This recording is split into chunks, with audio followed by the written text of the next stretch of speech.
Have you ever been hurt in your church, a place you're supposed to heal? Did someone hurt you so badly inside the church and you find it hard to trust again?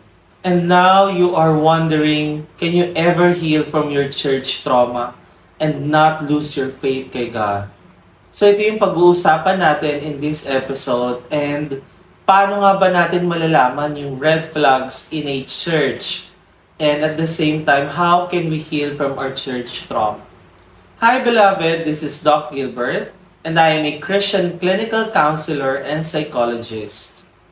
So possible nga ba yung church trauma, a place where actually we're supposed to encounter and experience God? And sadly, totoo yun. At nangyayari yun, even as we talk now, even as you hear this episode.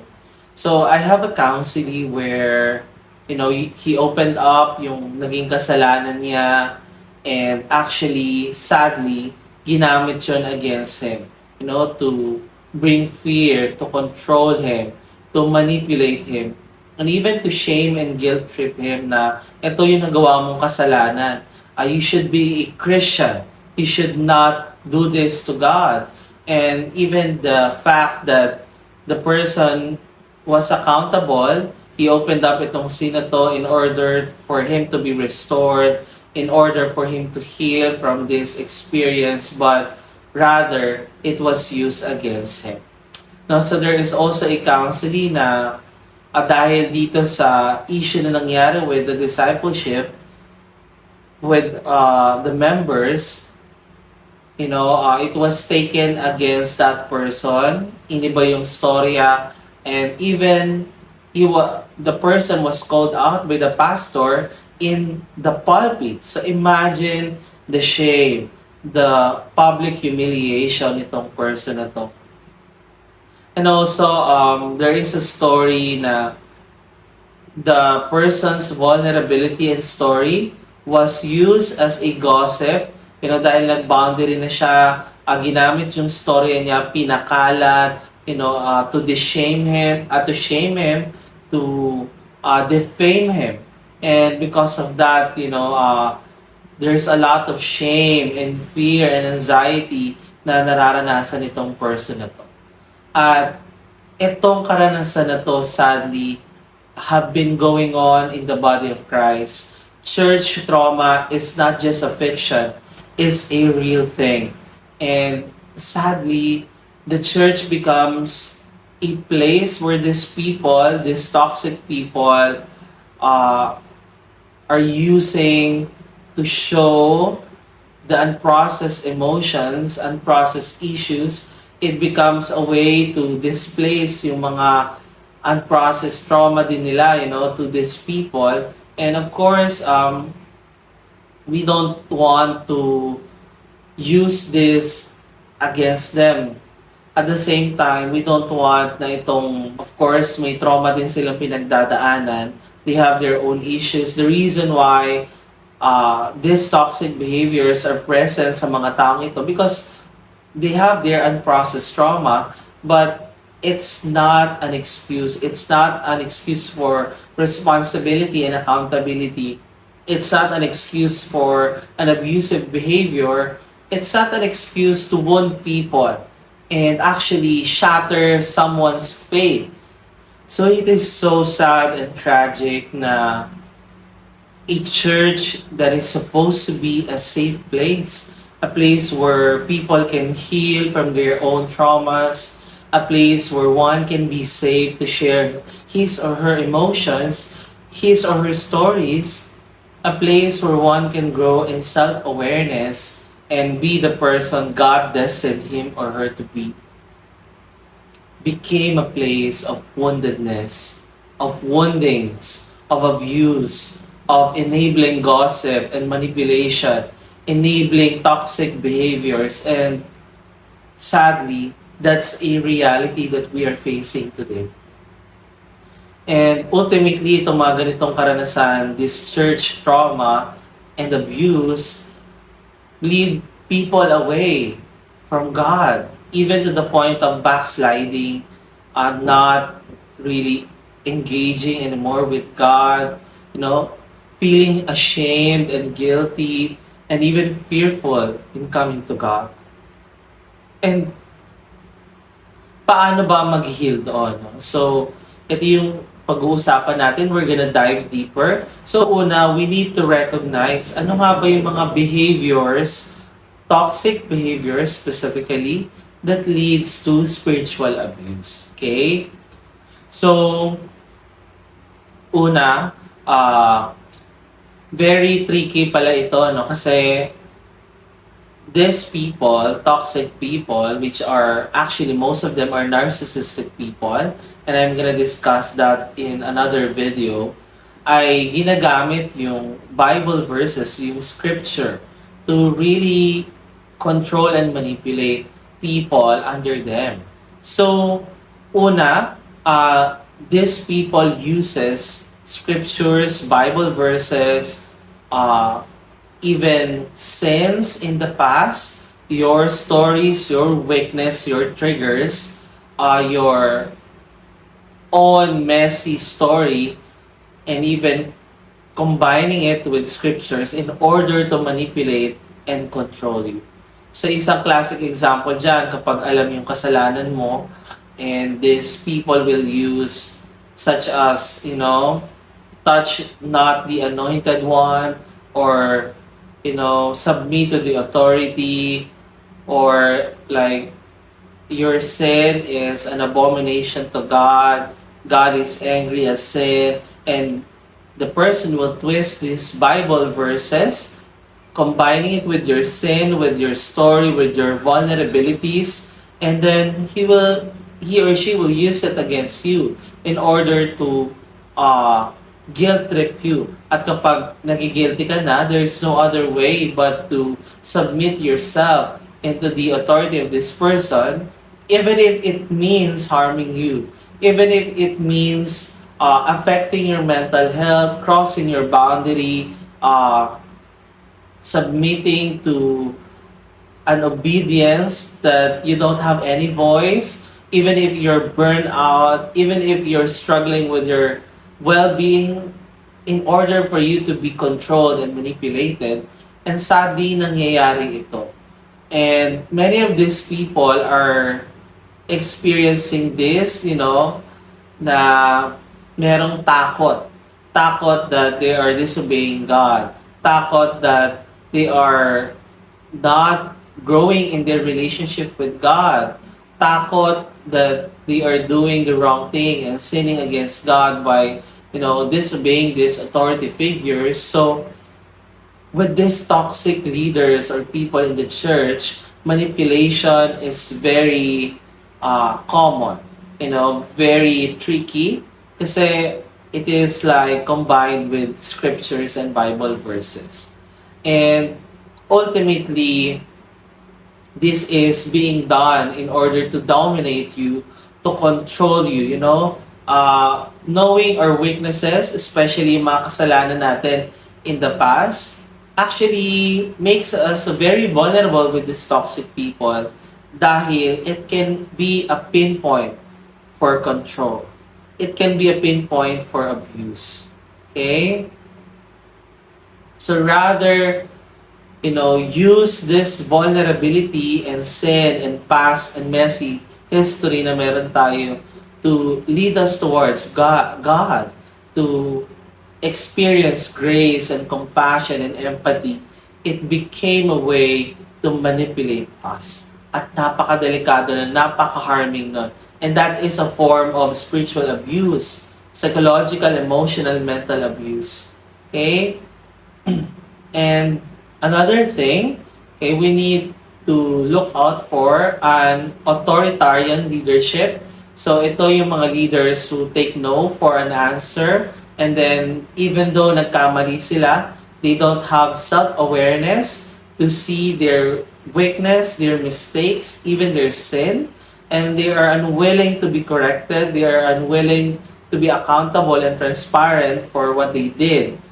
So there are a lot of reasons such as lack of self-awareness, pride and boastfulness, yung image that they are perfect, they don't need anything, from other people. They are superior and you are inferior, and your voice does not matter. Your opinion does not matter. And yeah, yun ang pinaka kailangan din nating tignan, no? And that's very dangerous because it could deepen your fear of authority, your shame that there is something wrong with you.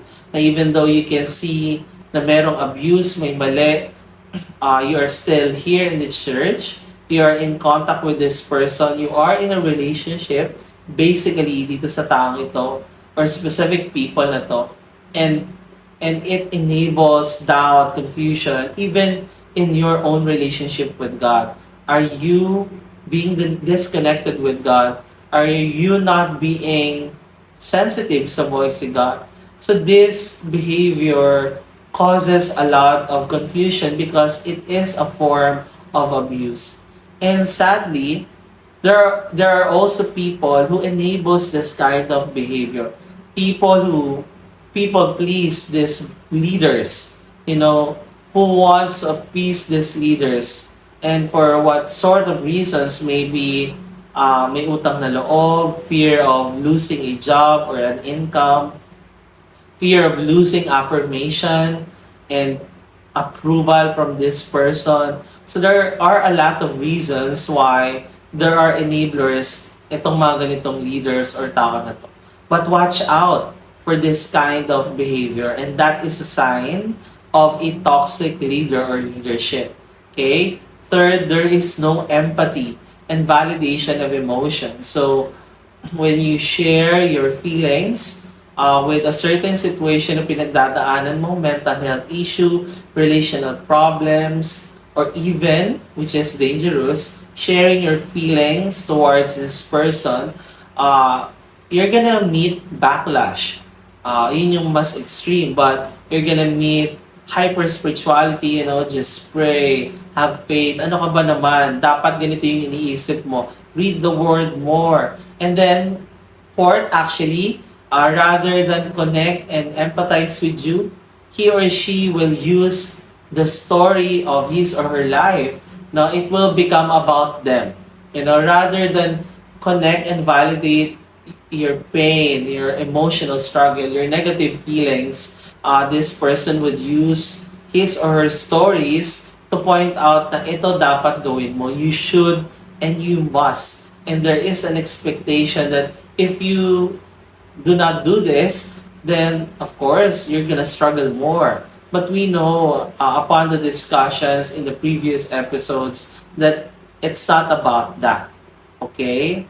So, there's no empathy. And that is very dangerous, It is very far from the truth of what Jesus did. When God incarnated himself to be a human being in our Lord Jesus Christ. And that is the ultimate picture of empathy, right? So, there is no empathy and it will be about them, kapag nag-share ka. And then, when it becomes a way for you to share again itong stories na to, then you're gonna receive a backlash na, why are you not doing my advice? Why are you not doing my biblical suggestions? I did this and I did that, and you supposed to experience these things. Okay? And then of course, you're gonna increase yung shame.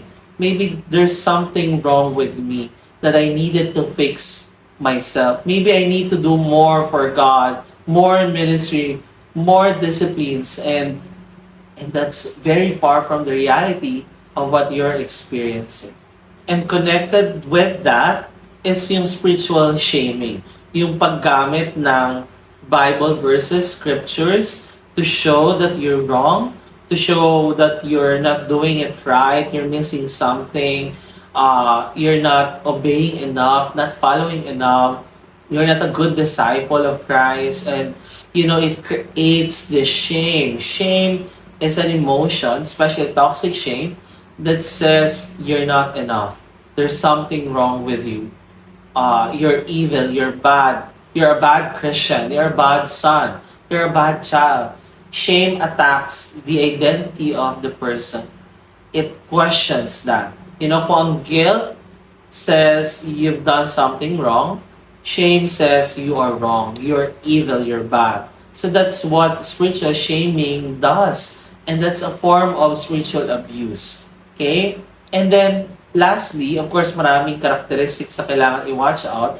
But, uh, if you set boundary, you finally said no, you're gonna receive an attack. Attack about your character, your vulnerability, your sin in the past, and then eventually when you said no and finally set a distance, you're gonna experience gossiping, defaming of your name. May mga ipapakalat na storya about you not obeying, hurting the leader or this person, changing the narrative that you're the toxic one, you did this and did that, and God is not pleased, and so forth and so on. And that is a very sad and maddening reality in our church today, that there is a lot of gossip. Now, whatever you call it, there is spiritual demon, of course, uh, delegated with that, and of course these are unprocessed trauma of these persons, unable to regulate negative emotions. So whatever it may be that's wrong, that's very sinful and very toxic behavior. And actually, I usually say it with those counselees na nagkasala in the past but are willing to change, and then these people, this leadership, use this against these people, these victims. And then I usually say, well, this gossiping, this attacking of your character and identity, defaming you, is one of the most sinful behaviors. That is a sin. Okay? So these are the red flags that we need to recognize na there is already spiritual abuse. There is toxic leadership na kailangan nating tignan, kailangan natin maging aware, at kailangan natin hanapan ng resolution. Okay? So second, of course, there is an impact to your mental health. Okay?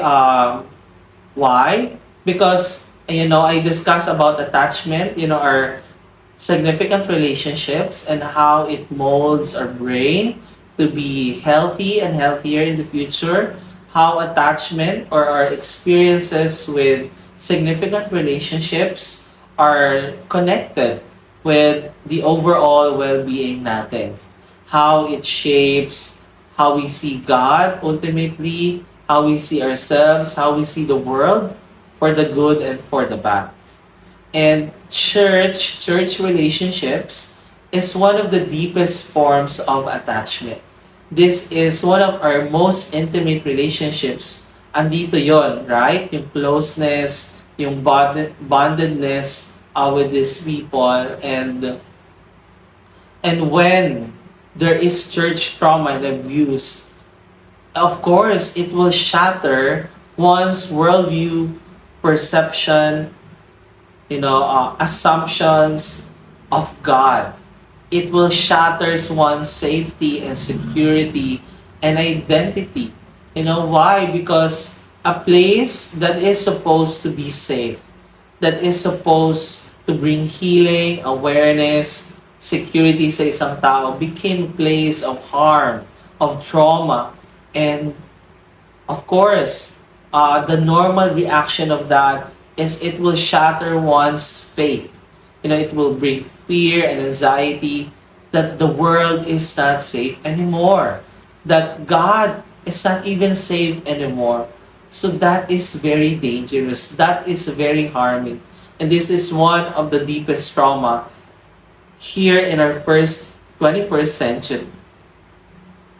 And paano yan, no? Kapag nangyari yung church trauma, we cannot trust the church anymore, or the specific leaders that leads for us not to trust the church anymore. It sends a message. Sino pa ang pagkakatiwalaan ko? Who will be the person that I can trust, with my life, with my stories? And of course, this could also trigger unprocessed, it could trigger unprocessed and deep familial and parental trauma.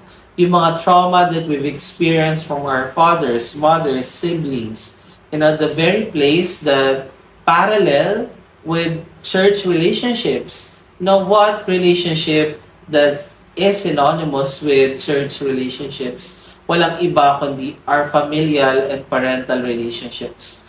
And it could trigger that trauma. So as a therapist, as we process significantly na yung church trauma, ayun yung tinitingnan pa namin ng mas malalim, no? Yung mga father wound, mother wound that was triggered by this church trauma. At yun yung mas malalim. And that's a very painful and long process of healing. Okay? So, with the mental health, the fear, the anxiety, the numbness, the feeling of isolation, and even wanting to backslide away from the faith, away from God, uh, of course, it will escalate the sense of abandonment. Na there is no one for you, no one to support you. And it's very tricky kasi how can you able to share, with safety, with assurance, with your church friends or ka-group sa Bible study if the one who hurt you is your leader. The one who hurt you is the pastor, the missionary, these people who are known inside the church. So it becomes very tricky, na it could lead for you to be attacked that you're the one who is spreading gossip inside the church. You're the one who is defaming and causing splitting of the church by sharing this story. So very tricky, very dangerous, no? So it increases this sense of loneliness, aloneness, not receiving any support from anyone. And this experiences increases depressive symptoms, anxiety symptoms, different trauma reactions, flashbacks nung nangyari nung ginawa sa'yo nitong specific person sa to. And of course, it could be leading to clinical mental health disorders. And yun yung hope ko na sana hindi na siya umabot, as long that you receive proper and immediate intervention as of the moment. So third, ano nga ba yung mga practical steps to heal and recover from the church trauma? Okay? So number one, I'm really encouraging you to seek counseling and therapy. Kasi this is deep, this is very personal. You're gonna be very vulnerable. And imagine, in terms of medical field, na accident yung tao, let's say car accident, it's not something that can be dealt with by your friend or your loved one, putting medication or band-aid or doing the surgery by themselves, tama? So you need to attend to an emergency room, allow the medical doctors to treat you, to do the surgery, to bring healing to these physical wounds. Kasi masyado tong malalim. So the same is true with church trauma. I hope and I encourage you to really seek for professional counselors or psychologists that can help you walk through this difficult and painful process of healing. Siyempre, ipaprocess dyan yung memories of abuse, your unprocessed emotions, your experiences, your thoughts, feelings, and yung bodily impact din ito, no? So there are few counselors and psychologists who are actually trained in dealing church trauma like me. I've walked with a lot of people for them to heal from their own church trauma. And many of them actually, had grown in their intimacy with God. This church trauma did not hinder them to grow in their faith, in their relationship with God. So yun yung hope ko, no, that you'll find it in your heart. Kapag ready ka na, there's no pressure to seek for professional help. Okay? So, second, malaking part doon is ma-process yung anger kasi it's a normal reaction for any kind of abuse and trauma. Just like Jesus, when the people became so greedy na ginawa ng marketplace yung tahanan ng Diyos, and he was so angry to the point that he overturned the table and he uses whip to bring destruction sa mga gamit ng mga taong ito, at galit na galit siya. So anger is a normal emotion in any form of destruction, injustice, abuse. So napakaganda nito. No? I hope that you'll have a counselor and psychologist who is trained to handle anger, who is able to process anger, and I hope you'll be able to open that up and process that. Kasi when anger is not processed, it turned inward. Okay? At kapag naging inward yon, it actually becomes depressive symptoms, suicidal ideation, self-harm, physically. Kapag naging outward naman yon, it turns to anger outbursts, aggression, verbal attacks, physical attacks sa ibang tao. And we don't want that, of course. So third, you need to set boundary. And boundary could mean not attending the church or the service anymore where this pastor or leader is preaching, or you're gonna encounter this specific person who cause you harm. And of course, it's hard kasi I know it becomes a part of your life where you attend your worship service, you get to meet people in the church, you get to enjoy, the presence of God, being in this church, and there will be grief na kailangan mo din i-process, losing this space, this opportunity to go to church, yung loss of connections then, the regular connections with other people, loss of space where you can just worship God and not think about anything, So, there will be losses sa kailangan mo ding i-grieve, by setting a boundary. Maybe you're not ready to leave the church and find a new one, and that's okay, but there has to be limitation in order for these symptoms not to escalate. So imagine mo yung charcoal, kapag nilagyan mo pa ng another charcoal, magbabaga siya, tama ba? Titindi yung apoy. So the same is true with this, by setting boundary and not seeing these people, it will lessen yung pagbabaga ng intensity ng mental health symptoms, the negative mental health symptoms, that is beneficial sa you. Until you're ready to find a new family, a new church, you can do those things. Or maybe, you can attend a service na hindi mo makikita itong specific person na to. Although there is a risk na you can find this person. Maybe setting boundary as well ay pag-unfollow, in Facebook or pag-mute sa Instagram nitong specific persons na to, or not looking at the My Day or hiding your My Days dito sa specific persons na to. And in order for you not to be triggered, when you get to see this person living his or her life like nothing happened, and ikaw, you're suffering with your mental health, then you can do that. Maybe boundary is also not sharing these stories, this specific experiences mo from this person to anyone in the church that you're not sure na mapagkakatiwalaan mo. Maybe you have a safe place, a friend, a cousin, a relative, or a close one na hindi part ng church na you can actually feel safe and not be gossip about kapag share mo or hindi isusumbong doon sa person na yun. Okay? So, you can look for boundary that you need to set now. And depending sa kaya mo, and then you can set one boundary at a time at mag-i-increase, mag-level up yon along the way. Okay? And also, know the people that you can trust. Especially, there's a lot of gossiping attacks, defaming, na I've heard in the churches, inside the churches, caused by these people. So it's very important to find 2 to 3 people that you know that you're safe. Your stories are safe. And it will not be gossip about. Hindi i-share ito sa ibang tao. And that's very hard to find these days, right? But I know at least there's one person na mapagkakatiwalaan mo. God will provide a place, a resource for you.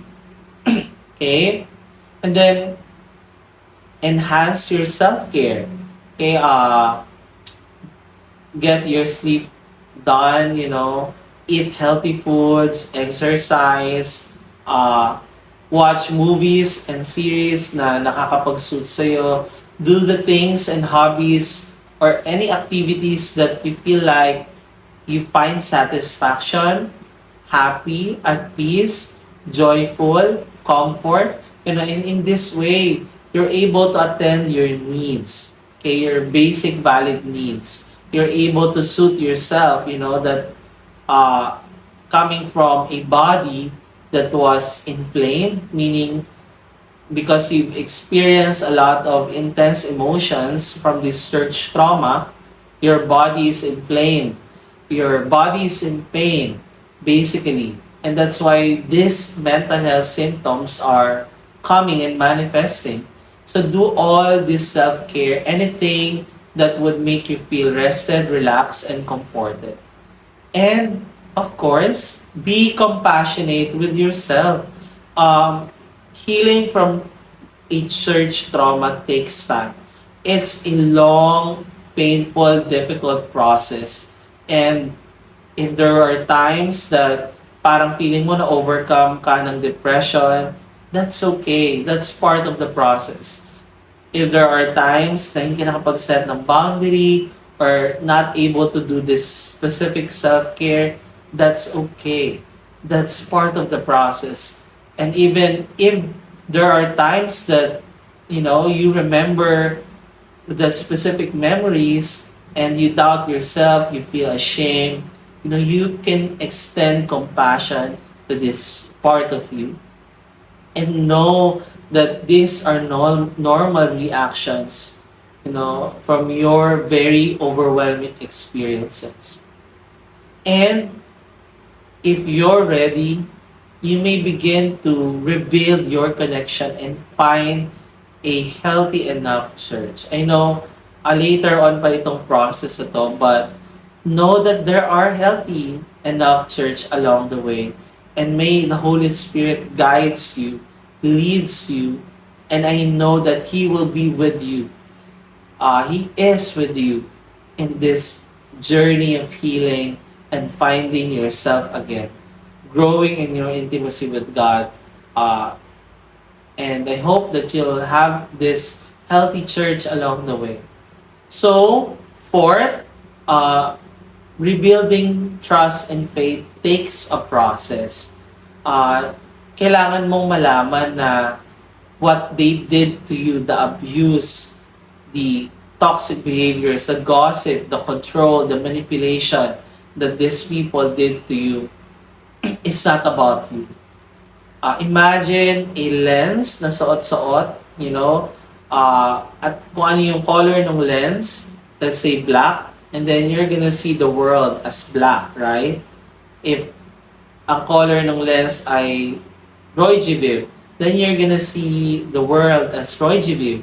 So, we see the world based on our own lenses, and may mga pinanggagalingan yon, from our trauma history, family dynamics, and so forth. And imagine that these people, toxic people, have their own lenses. And how they see the world, how they see you, and what they did to you. It's based on their own lenses. Okay? So, this toxic shame that says, I'm not good enough, I'm not a good Christian, I'm not obeying enough, those shames that attacks your identity, that brings question to your worth, your value as a person, kung valuable ako, kung mahalaga ako, bakit ginawa nila to. So, those are normal reactions coming from this shame messages na binigay ng mga taong ito dahil sa ginawa nila. But also think about that as this is not about you. These people have their own lenses. And whatever their behaviors, their actions that are sinful are not a reflection of you, but a reflection of them. It reflects their undealt issues, their toxicities, their unchecked sins sa buhay nila. And whatever they're doing, it's not about you, but it's about them. Their sinful behavior, sinful reaction, sinful self. Okay? And even in the Bible, we can see that Jesus warned us from sheep who are wearing, from wolves who are wearing the sheep clothings. You know, and pinapakita nito na these are people who profess to be Christians, but inside, their motivation is to control, to manipulate, to deceive, and to bring trauma and harm to the people. And that is possible. Jesus said that. And even when we look at the Bible, Jesus had an encounter with these people, the Pharisees, the religious leaders, who are shaming the sinners. Why are you spending time with the sinners if you are the Son of God and if you are who you say you are? But Jesus confronted them many times that it's not the sick, it's not the healthy who seeks. It's not the healthy who needs a doctor, but the sick. You brood of vipers and whitewashed tombs. So Jesus confronted them many times in the Bible. So he warned us by these specific people.